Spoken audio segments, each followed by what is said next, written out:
Peace Project. Thank you. Salamat. Maayong gabi. Good evening all, and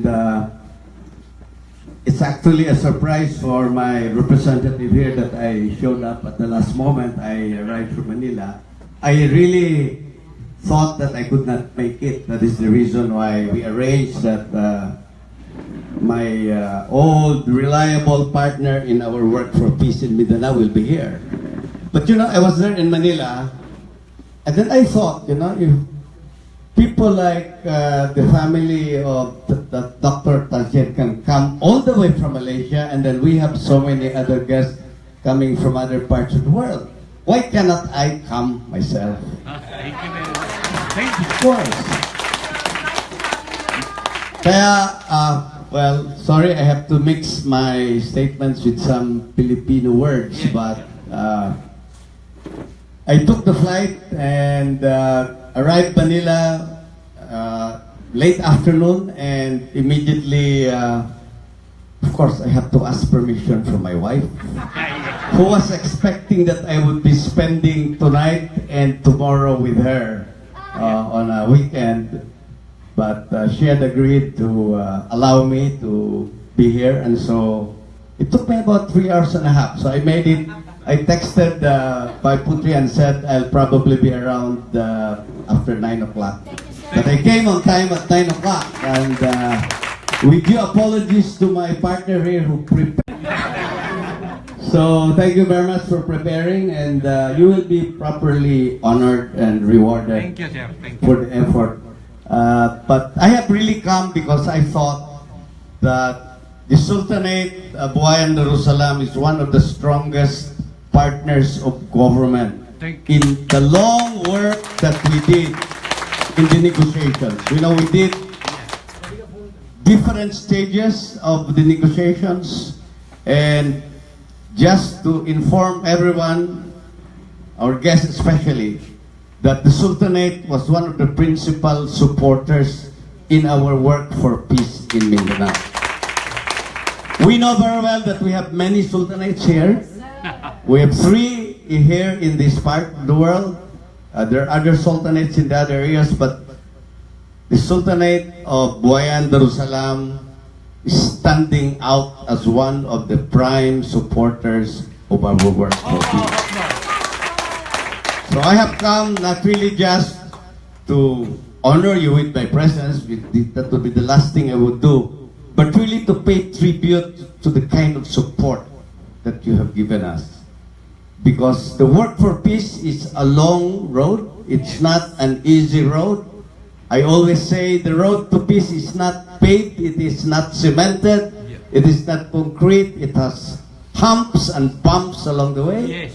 It has very dangerous curves, like human curves.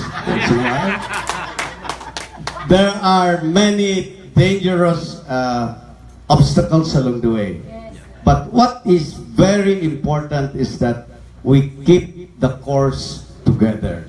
We stay the course together. And today, after 460 years, you know, when I arrived a little bit earlier, but I sat there by the coconut tree so that nobody will notice me, because I really wanted to listen to the presentation of the professor that would put to us a very accurate perspective of why the Bangamoro aspiration for self-determination, the right to self-determination. What is the reason for this? And people must understand where this is coming from, because if you do not understand what happened historically, then you cannot address it effectively and properly as we are trying to work on today. And that is the reason why I really took time out to come, especially when I had a friend from Malaysia who had been working for peace in their part of the world. Thank you, sir. Thank you. And they have come all the way. When I asked the doctor, I said, "Why are you coming to General Santos?" I said, "I'd like to be part of that event in the Sultanate." So after but I had so many commitments, I came on from many areas. But I thought, if a family like this would come all the way, and the many guests that we have would come all the way to be with us here, why can't I? I'm just here. Thank you. And I come from Mindanao, and I come from Davao, and perhaps this event today is one mind-opening also for me, because I have studied very well. I have a long experience in dealing with this issue. But when you put everything in perspective tonight, where's the professor who did it? Yeah. Professor Rabiangka. Ay, salamat sir. Thank you. Can you be my consultant already? You're hired. You will not commit. You will have to ask first the Sultanate, I think. So that's the reason why I'm really, it's me that is honored by joining you here tonight. Let me address some of the issues that the professor had mentioned, and correctly, he had portrayed the peace roadmap of President Duterte very accurately, and we are actually taking that roadmap that he had presented in the short presentation tonight. Number one, we have to address what it's becoming a corny phrase already, but that is the real soul of the Bangamoro aspiration. We have to address a historical injustice. And the president himself, as you have heard him many times over, really uses that as already his mantra. He always refers to it that unless we redress a historical injustice suffered by the Bangamoro, we cannot go anywhere. We will be nowhere in addressing this. And so, the historical injustice had been laid out there, and I had so many data, but tonight it was all summarized to me by the good professor. Yes, he had highlighted the main highlights of where we are and where we are going to do. One of the biggest issues that we must therefore do is what we call as the effort to have transitional justice and reconciliation. Unless there is an acknowledgement of this responsibility by those who are responsible, unless there is justice that is done, perhaps not as punitive as what we do usually, there can be no approximation of that historical injustice being redressed. And that is the perspective that we are going to approach under the President Duterte's roadmap for peace and development. That is the reason why now, as we speak, before I left, I had been pushing, I called the Executive Secretary of the President, following up on the executive order that should be issued that will install officially the Transitional Justice and Reconciliation Commission, because that is a very important and basic part of our work to address this historical injustice of the Bangamoro. Because as depicted very briefly but poignantly on the board by the good professor, we have seen very specific instances that is not yet, that is only just scratching the surface. Diba, Professor? That's only just examples that they presented. But that is something people will always say, let's not scratch an old wound because it will again bleed. Yes, that is the correct approach. When there is a wound, let us not reopen these wounds. But it does not mean that we should not study why those wounds had been suffered. We need not scratch to open up wounds and open up more sufferings, but we must determine why those wounds were inflicted and who should be responsible for those wounds. And all of these instances that were presented really puts us on notice that definitely transitional justice and reconciliation, that means acknowledgement of some wrongdoing, however long it had been, there must be an acknowledgement also of responsibility And this could happen on both sides, not only on the Bangamoro, not only on the military, not only in the government, but on all sides that had something to do with what happened on the historical aberration that the country had suffered. So that is a very important part. The matter about entrenching the Bangamoro government unit to replace the present autonomous region for Muslim Mindanao is also one important part of the Duterte Peace and Development Roadmap. We must entrench a new government unit. We had the Autonomous Region for Muslim Mindanao and the Republic Act 9054 that is now in place. But as you know very well, that is not yet to the satisfaction of that historical injustice that we want to be addressed. We have a signed agreement with the Moro National Liberation Front in 1996. Earlier to that, in 1992, was the Tripoli Agreement, right? And then many years after, we had the 1996 Peace Agreement. But up to the present, there are still many issues as far as implementation of that agreement is concerned.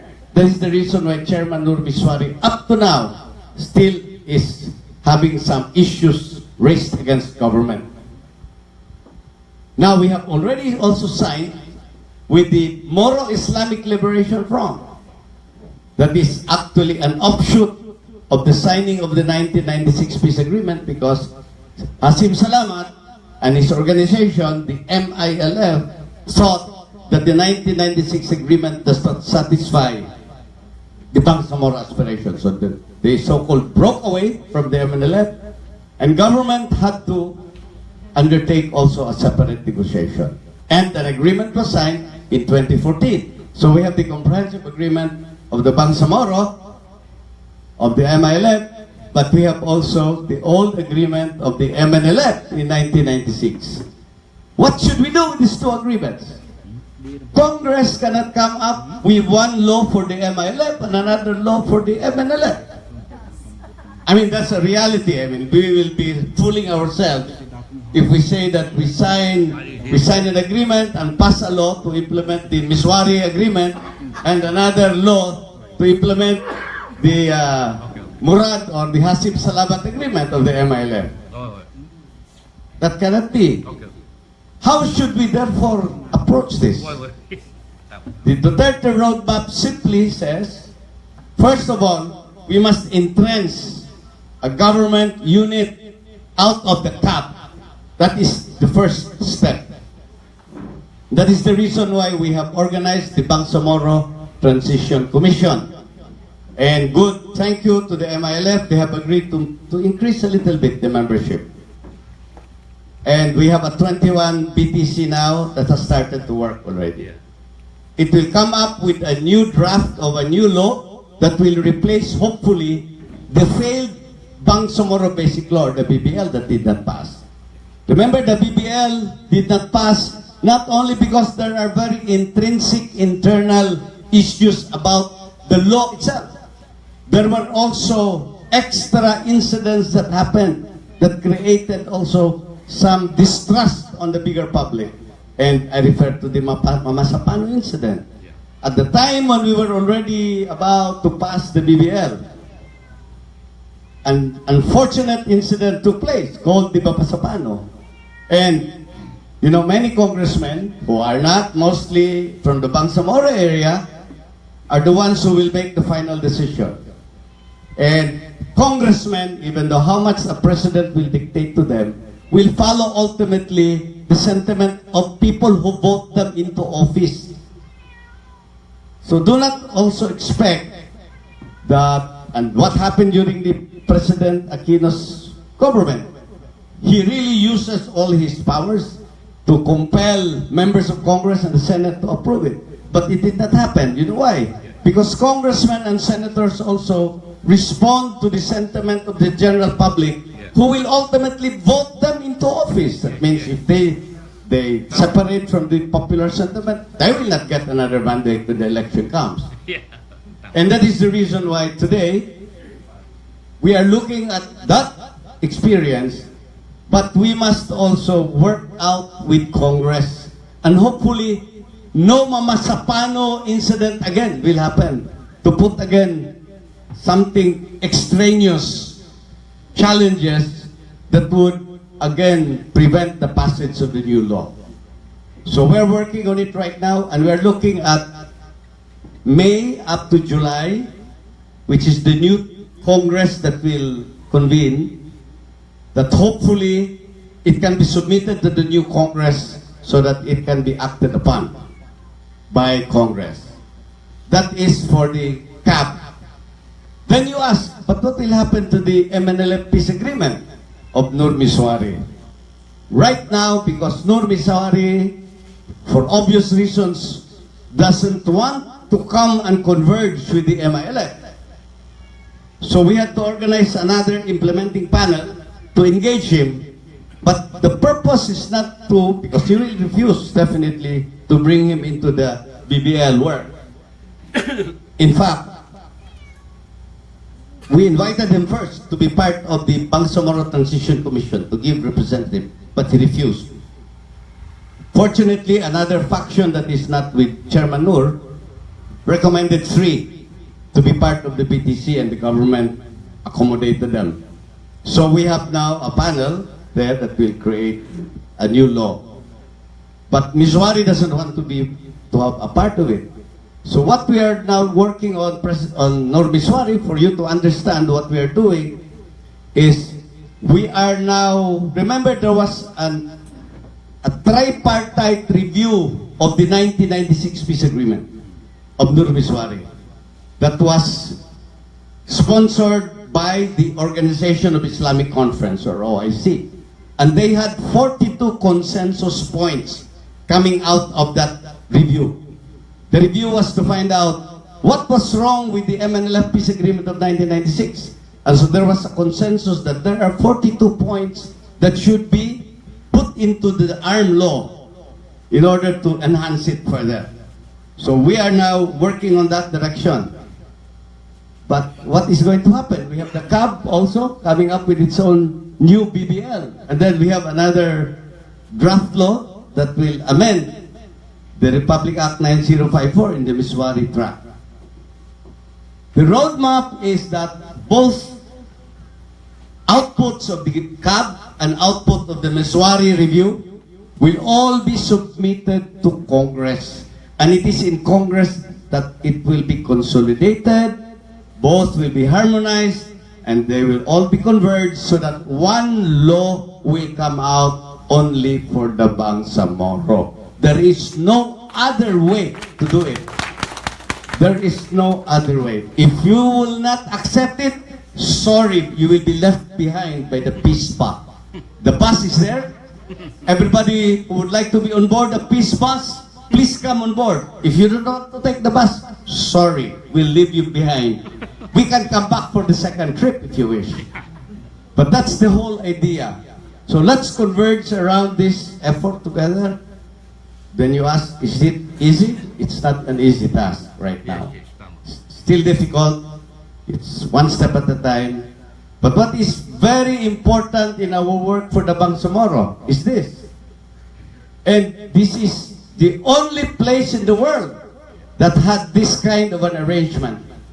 That while we were still negotiating with the Bangamoro, we already had development already being inputted that had reached already some Bangamoro communities in a limited way, still limited. Because you must make the people realize that there is something that they will have to expect in the negotiations, and that is how to improve their lives. Because ultimately, all of this is just about improving the lives of people, making it inclusive for everyone, that there is no one excluded by reason of faith, by reason of culture, by reason of groupings. Inclusivity is very important. And that is the reason why we have worked with the Bangamoro with, I remember when I was chairman of the panel at the time, I've gotten old doing this, that's the problem, I was the chairman of the panel in 2001. Imagine, but I'm still 19 years old Yeah. today. So, forever. Forever young. You know, in Tagalog, for those who are not from here, we have a word, naintindihan means you understand. Yun. So when you ask me, how old are you, sir? I said, I'm 19. Why 19? Naintindihan mo na. You understand already. Diba? That should be the standard answer of our women. You're not supposed to give your age, right? When they ask you. So if they ask you, how old are you? 19 forever. Okay.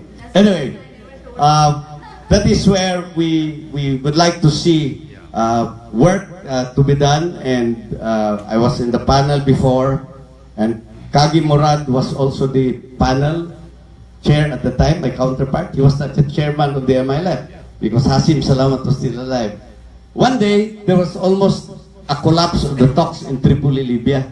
So I asked Kagi Murad, let's not meet with the panel anymore. There's so much talk there and there's so much.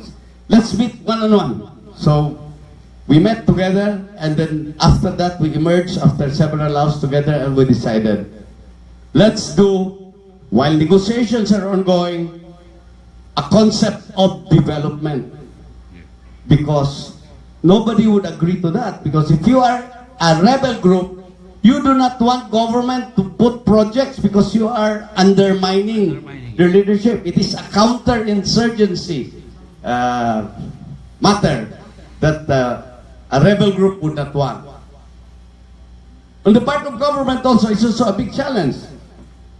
Because you do development, but the proposal is not for the agencies of government to undertake these projects. It should be undertaken by the rebel group itself.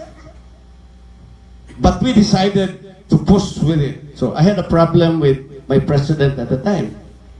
Because when I called her from Tripoli, Libya, I said, Mrs. President, President Gloria Arroyo, I said, ma'am, we have agreed that we will do development, but it will not be government who will implement. It will be the rebel group. I said, crazy, what are you doing? So I insisted. I said, ma'am, let's try, because Kagi Murad also says that it can also be counterinsurgency if we in government will implement it. So we agreed to organize the Bangamoro Development Agency, the BDA. That is how it started. You know, the problem with negotiation sometimes, and I have been telling everyone about this, sometimes it's a little easy to negotiate with those across the table, with Kagi Murad. I had a problem more of negotiating with my own side of the table. I have to talk to my president, I have to talk to the cabinet members, I have to convince all of them before we'll agree to sign. That's a difficult part. And I think the same manner with Kagi Murad, he had to convince his central committee. But at that time, we said, let's call it ourselves. It's our responsibility. If it fails, I quit also. I'll resign. And Kagi Murad said, I take also that responsibility. And we tried it. Now you have seen that many challenges had faced the negotiations with the Bangamoro, with the MLF. But never had they walked away from the table. Why? Because this concept of development while negotiations are ongoing has proven very effective. I call it even the umbilical cord that ties us to the table. We cannot live. The government cannot get away from it. You know why? Because we have donor community, different countries also providing support. And government cannot just, say, let's go to war already, because the international community is also there. The same manner with the MILF. They cannot also say, let's go back to war, because there's a lot of umbilical cords connected already together. So that is the process that we have seen, and today we are at that particular stage. We are still in the process of implementing by coming up with a law, but definitely we hope that all of these things that have taken place and have moved us forward will sustain us together. The timeline is by this year, we need already a law. Okay. Very happily, I'd like to announce to everyone that this concept has been accepted by the Communist Party of the Philippines in our round of talks already. We have 4 rounds of talks already with them abroad.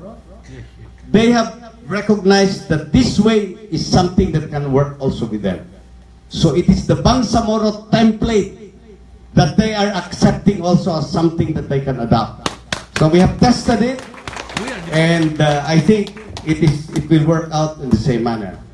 But we are still on the fourth round with the Communist Party of the Philippines. There's still a lot of work to be done.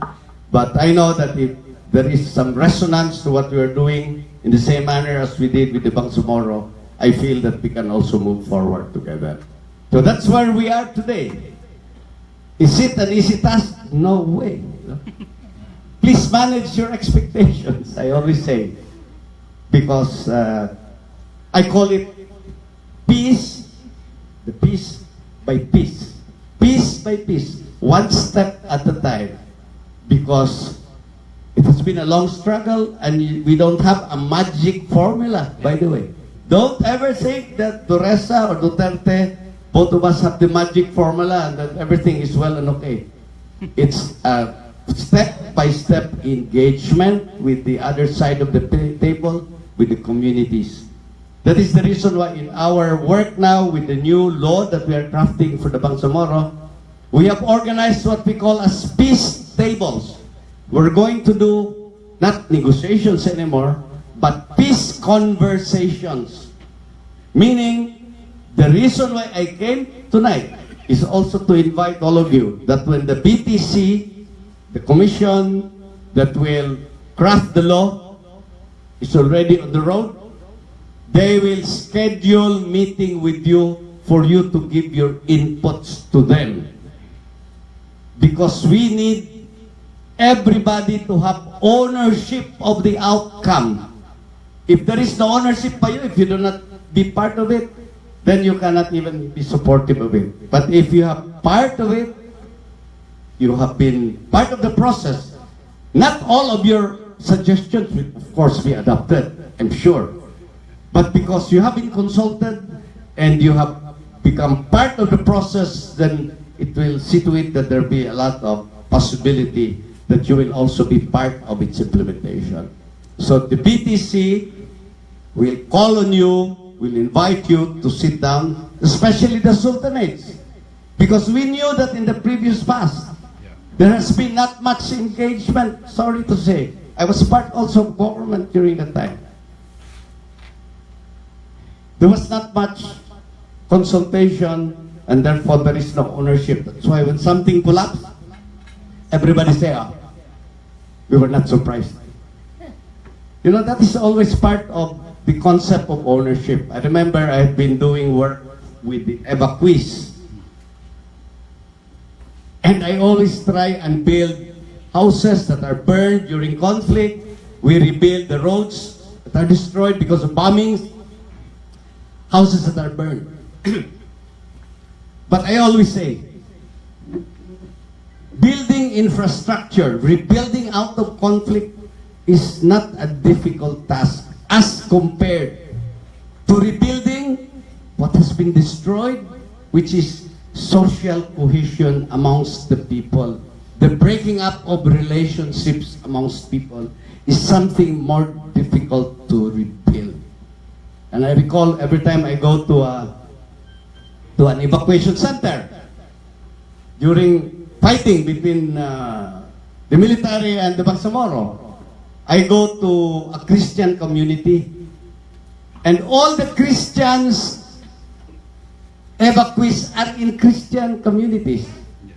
All the Muslims are also in Muslim communities, but they came from a neighborhood where they were neighbors before. The Muslims and the Christians were neighbors. But when there is conflict, the Muslims go to their Muslim communities, the Christians go to their Christian communities. You break apart the social fabric, the relationship.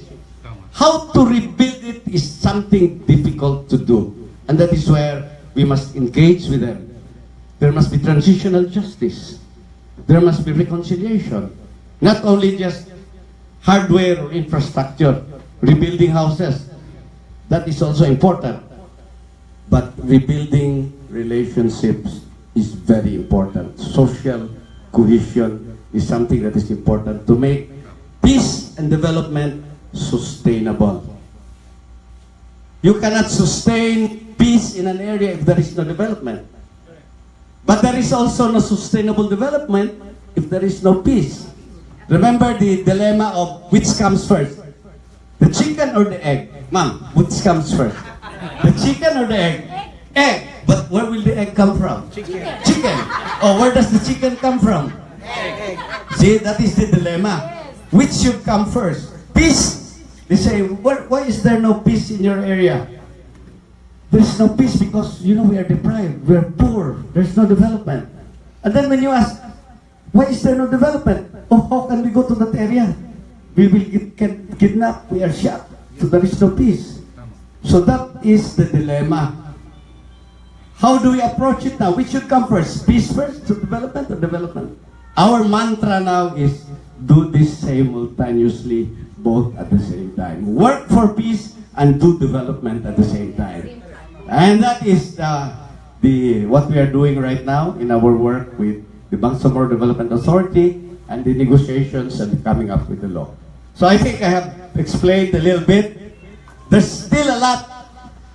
You'll have 2 days listening to me, with all the problems and challenges that we have. But I'm really glad that I made it tonight.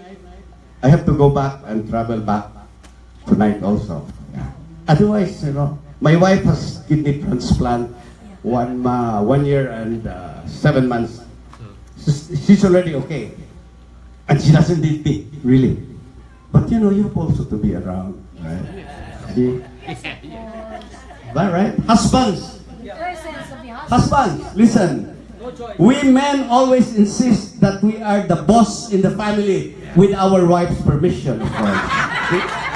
Right? Oh, that correct? We always insist we have the final say, and it is, yes, honey. Finishing touch. Yes. So thank you very much for this opportunity. Sorry to keep you long, and No. I kept you away from your dinner, or dinner is okay already? Done. Done already, but you, sir. Oh, you can convert it to cash if you want. Thank you very much, and I hope that we can continuously be engaging you, and thank you to the Sultanate for the opportunity of bringing us together tonight, and let this be just the beginning of more engagements between our groups. So on behalf of our President, Rodrigo Duterte, we bring to you his greetings of peace, and we hope that we continue to be together. Yes. Salamat po, and magandang gabi. Good night to everyone. Thank you very much.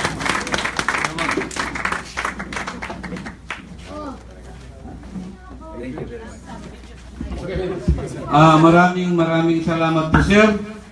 Talaga po ang Sultanates of Buayan, Darussalam with the Sultans and Datos are very enlightened about your message and enlightenment to us. Maraming salamat po, Sir Secretary Dureza. With that,